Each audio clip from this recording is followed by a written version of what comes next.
New York City. 8 million people live here.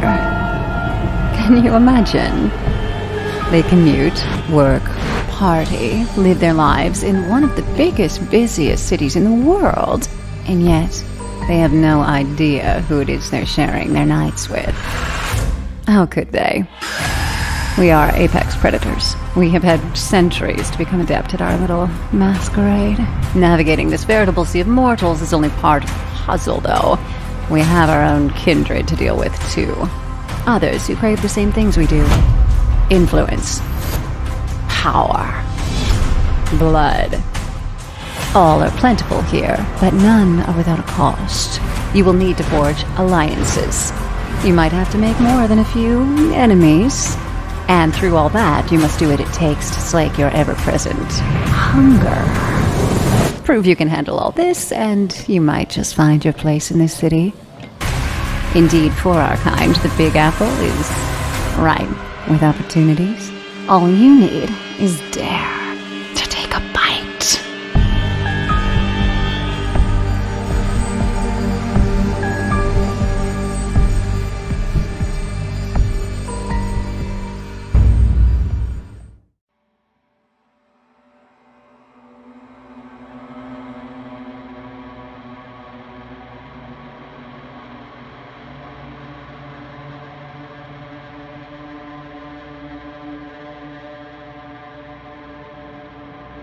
Tamika and a number of her siblings reside in a domain awarded to their sire years ago, Prospect Park. She's known to be the most rational and cool-headed of her ilk, but don't let your guard down. She's very likely to have a unique way of appraising your worth.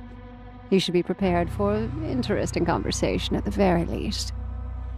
You should definitely make Tamika's acquaintance, if you're not opposed to fiercely independent individuals, that is.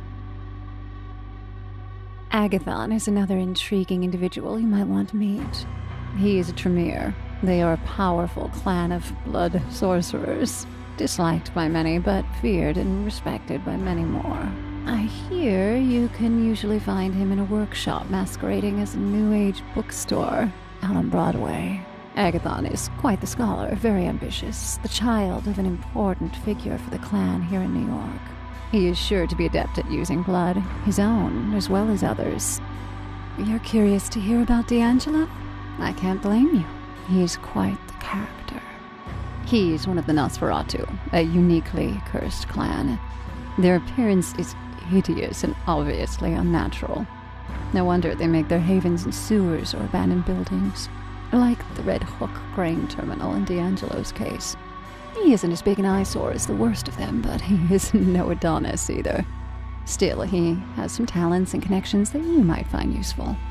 D'Angelo enjoys digging up dirt and locating kindred who would prefer to remain hidden. Let me tell you about Hope. Malkavians, like her, have long been derided as lunatics. We now understand it's no insanity, but a unique gift of perception. I have it on good authority that she can currently be found in an internet cafe in Lower Manhattan. Hope is considered to be uniquely talented and tapped into current mortal fads. Having her as your companion might be a true test of patience at times, but her insight and intuition might make it up to you. If you're up for a challenge, give Hope a shot.